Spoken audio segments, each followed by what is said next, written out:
Diaspora Entrepreneurship. Un nouveau concept, de nouvelles perspectives pour un développement durable. Diaspora Entrepreneurship. Êtes-vous à la hauteur ?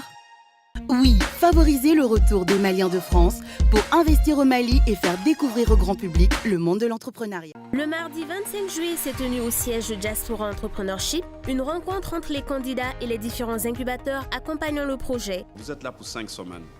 Donc on est d'accord qu'effectivement Diaspora a un programme de télé-réalité. Mais dans cette télé-réalité de 5 semaines aussi, on veut s'assurer que vous ayez les éléments essentiels pour qu'à la fin, il y ait le financement. Donc pour pouvoir avoir vos sous, là, il y a un certain nombre d'éléments d'évaluation qu'on va faire sur ces 5 primes-là. Mais pour nous, aujourd'hui, l'objectif, c'est de voir avec chacun d'entre vous à quel stade d'évolution il est. Vous êtes à quel niveau aujourd'hui? Aujourd'hui, le projet il est assez avancé parce que j'ai presque des commandes de Maliens de la diaspora, presque une dizaine de projets. J'ai déjà, ça fait 1 an que je travaille sur le projet, vraiment à temps plein. J'ai déjà commencé à établir le plan d'affaires, donc tout ce qui est études de marché, j'ai bien avancé là-dessus. Au jour d'aujourd'hui, moi je suis déjà installé à Bamako il y a 10 mois. J'ai beaucoup évolué, j'ai des contacts, j'ai des clients. Et aussi des salariés. Aujourd'hui, je suis à la phase où j'ai commencé le plan d'affaires. Maintenant, il faut que je le termine. Et pour le terminer, il manque des informations, il manque un peu de la structuration. J'ai plusieurs différents des produits à mettre sur le marché. Liquide vaisselle, produits sol, gel désinfectant pour la main.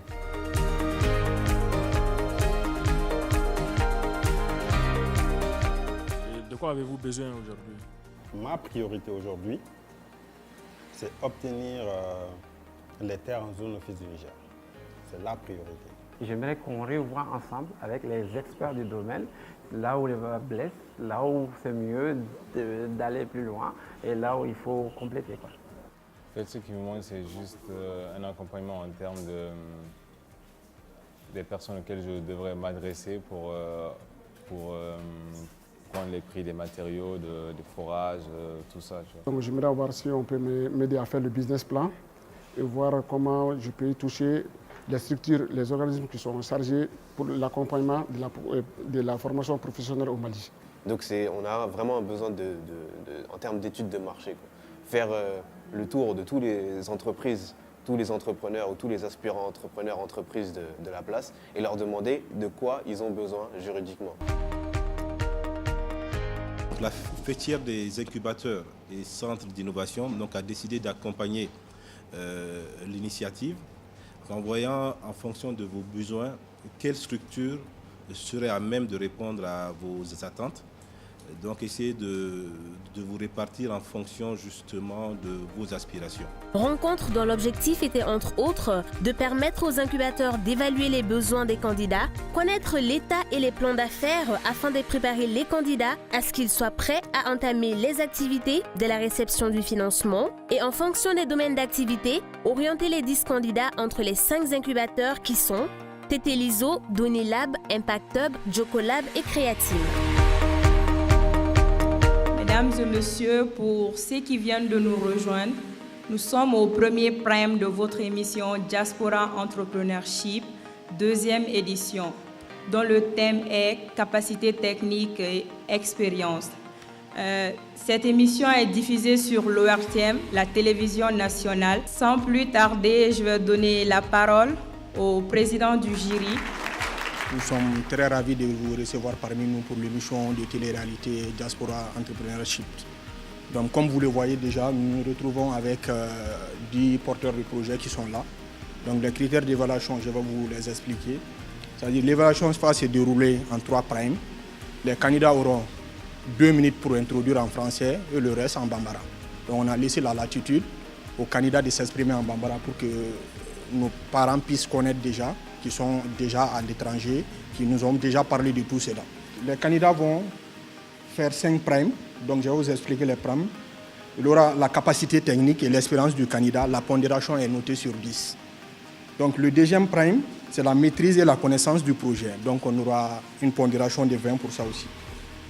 Le troisième prime, c'est la proposition de valeur et le facteur innovant du projet. Donc ça va être pondéré sur 15. Donc pour le 4e prime, on aura l'impact économique, social et environnemental, qui va être pondéré aussi sur 20. Donc pour le 5e prime, donc ça, ce seront des plans d'affaires. On va voir la qualité des plans d'affaires des candidats.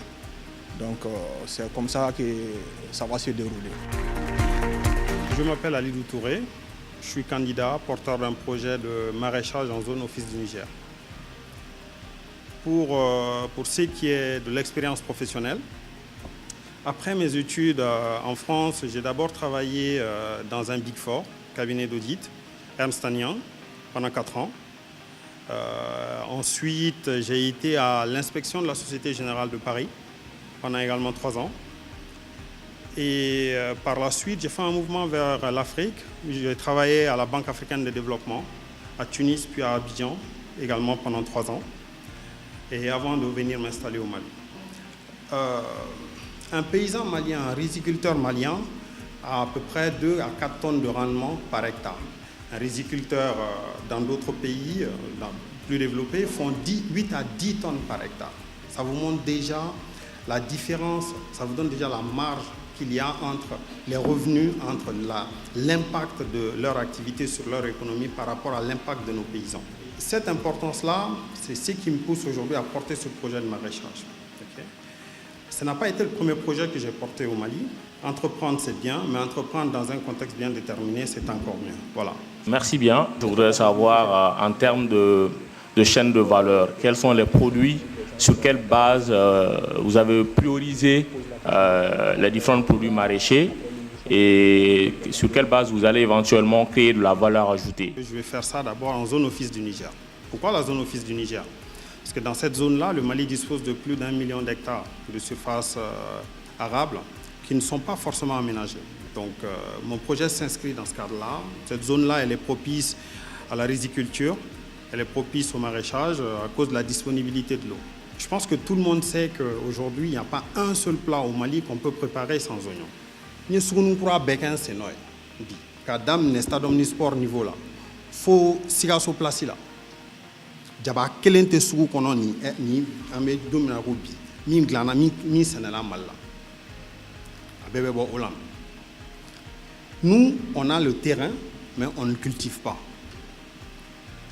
On a le besoin pour l'oignon, mais on ne le cultive pas. L'intersection de ces deux besoins justifie amplement le projet. Vous avez déjà consulté des gens qui sont déjà dans le domaine. Et quels sont les problèmes qu'eux ils confrontent? Et vous, qu'est-ce que vous allez faire pour affronter ces problèmes-là? Dans mon expérience, je ne suis plus à monter un projet, comme on le dit souvent, textbook entrepreneurship. En gros, en se disant, OK, de ce que j'ai appris théoriquement à l'école, je vais le mettre en pratique. Ça ne marche pas. Ça ne marche surtout pas au Mali, en fait. J'ai déjà eu cette expérience-là au Mali. Ce qui est fondamental dans un projet, c'est moins la création de valeur qu'on va faire que l'appréhension ou la simplicité de cette création de valeur pour les différents acteurs qui tournent autour du projet, des fournisseurs jusqu'aux clients. Ansou, né Dr Mamadou Gourou Sidibé. Bana Dr Tede Subhana Manchoun Dr. Né nga kalanda mene ya lycée technique là. Faut qu'à fin donc kamini ndem nama me montre au gland premier cycle là. Kabola ka second cycle là ka radio so ke ibita la mekanema. Kabola ka ta télévision so nyere take. Kabola ka ta lycée technique là ka fin donc ka bla mimba yira ka fo ni afo chi ya fa na boy ya fa cha. Oh ala yengar ke Bruxelles ntara kala ngay resi jamana na.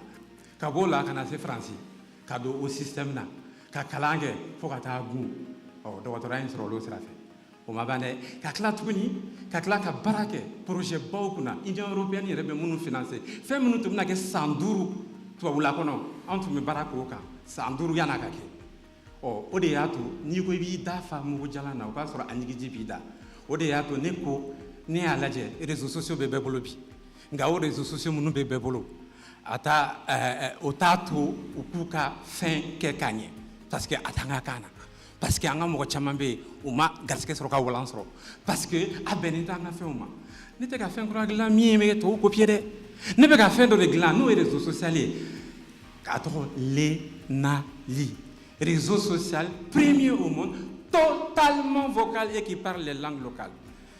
Na ma famu avec la kana innovation na o don rek mai ngabi déjà abu se ko ka téléphone ta avec ta Play Store kono abu ba se be les nali oh na yemi ala amonya ini chewore. Merci monsieur Sidibé. Et moi la première question c'est de savoir sur quelle base vous avez construit la base de données, ça c'est dans un premier temps, et comment vous allez faire pour vulgariser au niveau des régions du Mali et élargir dans la sous-région. Merci pour la question.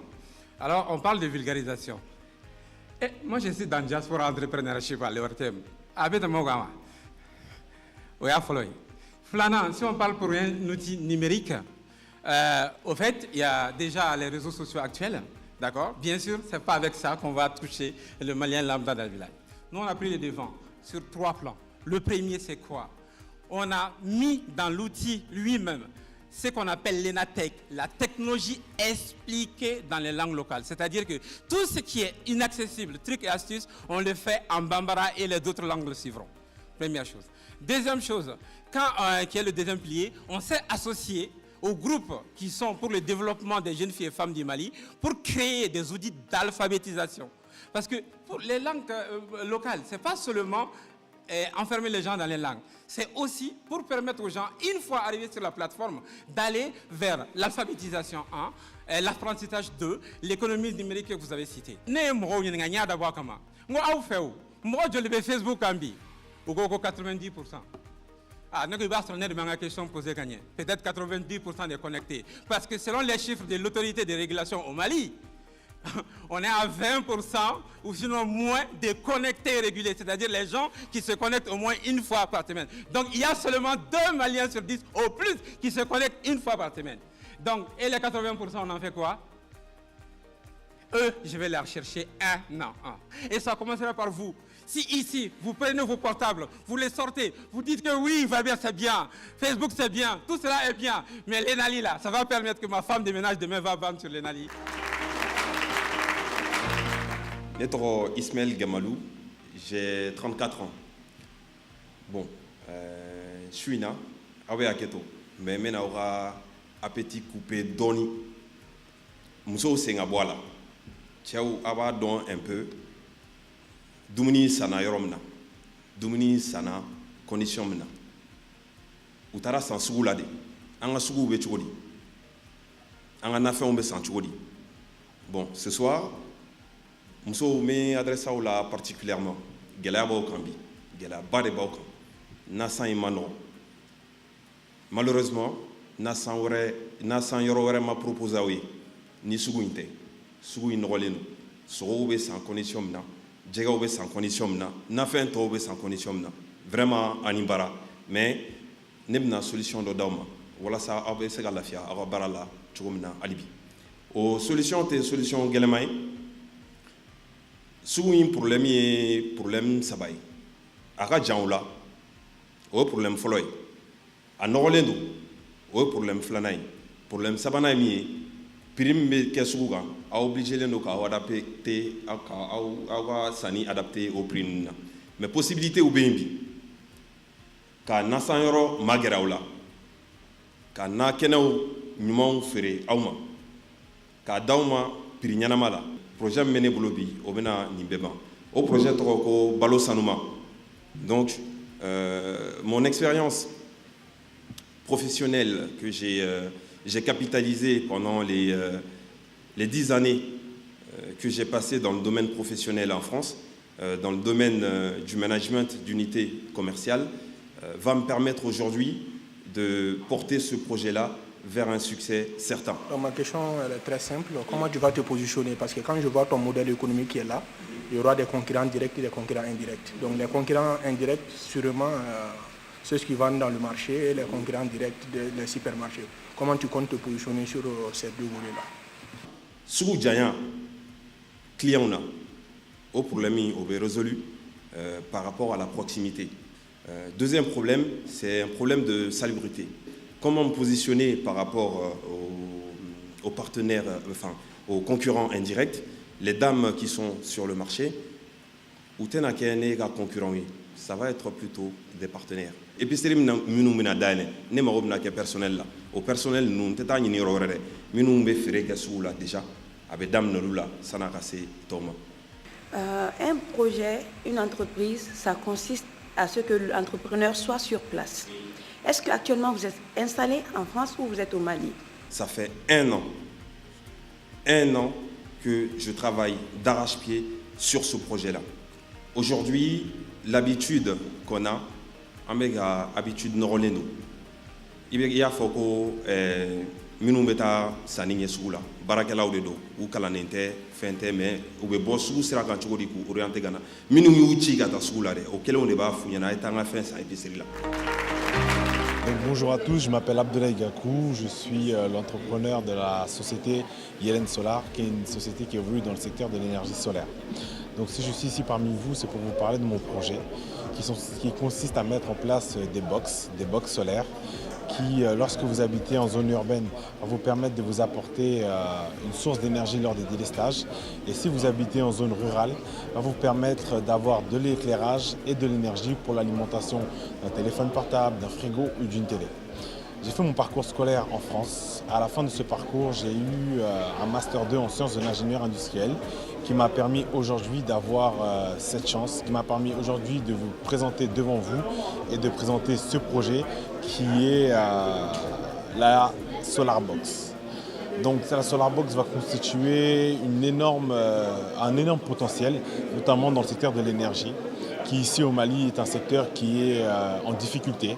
Et la Solar Box va permettre d'apporter de l'énergie et va permettre de renforcer ce système qui va permettre aux populations dans les zones rurales et aux populations dans les zones urbaines d'avoir un accès décent à l'électricité qui est une source de confort, une source d'énergie et qui est une source d'énergie surtout gratuite car les box fonctionnent à l'énergie solaire. Merci M. Gakou. Est-ce que tu comptes utiliser l'énergie solaire pour faire une production pour le milieu rural ou est-ce que tu envisages de mettre en place un projet de centrale photovoltaïque? Aujourd'hui, moi, je suis capable de, bien sûr avec une équipe, de faire une centrale solaire parce que j'ai les compétences pour, etc. Mais la seule chose qui va me permettre de faire ce projet, c'est les finances. Maintenant, comment arriver à cette étape-là? J'irais déjà me faire connaître, faire connaître qui je suis, savoir qu'est-ce que je peux apporter au Mali. Ce que j'apporte, c'est de la scolarité que j'ai faite en France, qui aujourd'hui m'a permis vraiment de m'axer sur ce secteur qui est l'énergie. Actuellement, au Mali, en zone urbaine, on est à 50% de taux d'électrification et en zone rurale, on est à 15%, il me semble. Donc c'est ce qui est très peu. Maintenant, là, dans la zone rurale, apporter le soleil, on va dire qu'il est déjà ici. Effectivement, comme vous l'avez dit, on a un fort taux d'ensoleillement. On a la capacité d'être autonome énergétiquement. On a la capacité de revendre cette énergie. On a la capacité aussi de faire en sorte que le Mali n'ait plus à payer ou n'ait plus à avoir ce problème d'énergie, ce problème de coupure, ce problème de délestage. Donnez-moi un exemple que je peux comprendre. Vu que vous avez dit que vous avez l'expertise technique, vous avez vraiment une formation dans le secteur. Donc, un exemple pour que je puisse comprendre. Je suis profane en fait. Voilà, merci. Pour répondre à cette question-là, il va falloir d'abord que vous me donniez quels sont les éléments qu'il y a dans votre maison. Parce qu'il faut faire un dimensionnement. C'est une chose qui est primordiale pour pouvoir savoir le nombre de panneaux solaires, savoir le nombre de batteries, la taille de l'onduleur, la taille du régulateur. Si vous me dites combien de lampes vous avez dans votre maison, par exemple, combien de ventilateurs vous avez, si vous voulez que la télé fonctionne aussi sur l'énergie solaire, si vous voulez que la clim fonctionne sur l'énergie solaire, il faut me donner aussi le nombre d'heures par jour auquel vous utilisez ces appareils. Et là, je vais pouvoir vous faire un calcul qui vous dira combien de panneaux solaires, combien de batteries, etc. Et ensuite déterminer un prix. Si vous avez une lampe, ça ne va pas être le même prix que si vous avez une clim. Tout dépend de la taille de la maison, tout dépend des appareils qui sont à l'intérieur de la maison. Netro Idrissa Keita, je suis né à Kalanke au Mali. Je suis baki kofe, je suis chanceux sur Rata Top Jamanaga. n taara n ye sanani kɛ yen n ye kalan kɛ n ye sport kɛ à très haut niveau bi su in na n nana ni projet dɔ ye ça s'appelle le projet PAP. C'est un projet qui avait sɛnɛ domaine de kɔnɔna la parce que Mali la an kana ɲɔgɔn nɛgɛn jamana tɔw bɛ ka révolution kɛ communication technologie mais an mago bɛ dun ka fa de fɔlɔ la bɔrɔ lankolon o tɛ jɔ fan si ni projet in a b'a to sɛnɛkɛla fɛn fɛn k'i bɛ fɛ ka yiriden de kɛ yiriden tɛ ka turu bi ka tɔnɔ sɔrɔ sini yiriden i bɛ san 4 de kɛ ɲani k'a sɔrɔ o sen fɛ an ka sɛnɛkɛla caman bɛ yen bi a ka dɔgɔn mun bɛ se ka kalo 9 kɛ k'a sɔrɔ i ma sara i ma tɔnɔ sɔrɔ i ka baara la n'i y'o kɛ bi i ka denbaya a bɛ balo cogo di i ye wari mun don i ka foro baara la u bɛ bɔ cogo di denbayaw denw b'i kɔ musow b'i kɔ. Maintenant, le projet PAP, c'est un projet qui vise à donner une solution à 2 problèmes essentiels dans nos champs, c'est-à-dire le manque d'exploitation des espaces et le manque d'investissement en termes de capital. Dans nos champs, il y a à peu près 6 mètres entre chaque pied d'agrumes, on compte 6 mètres.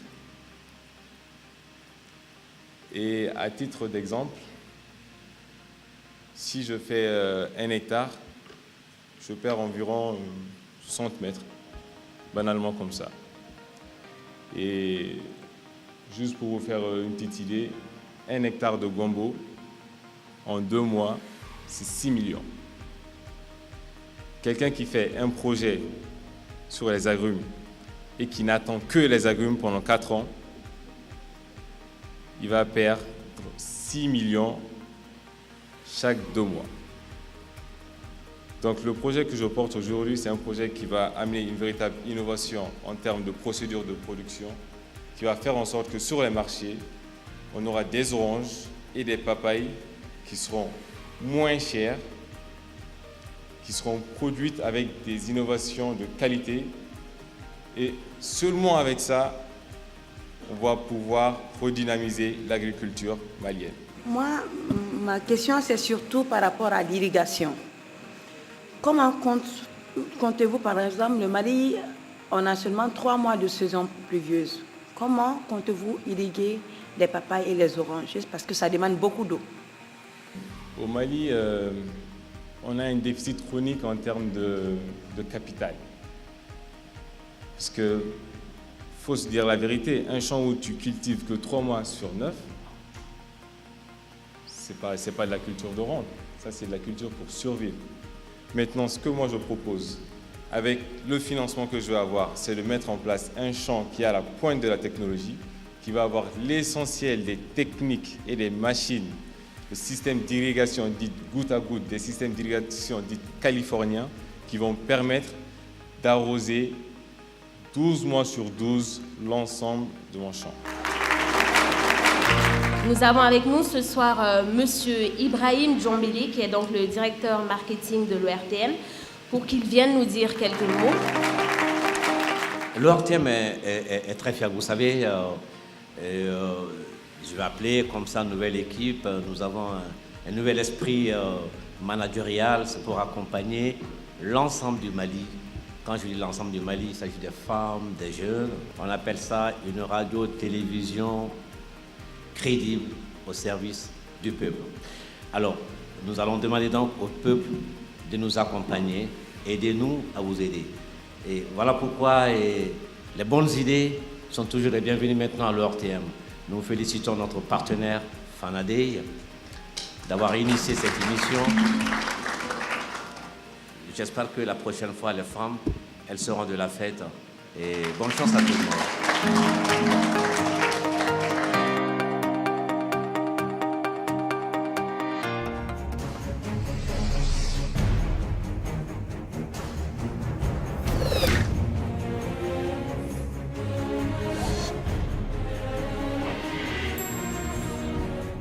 Diaspora Entrepreneurship.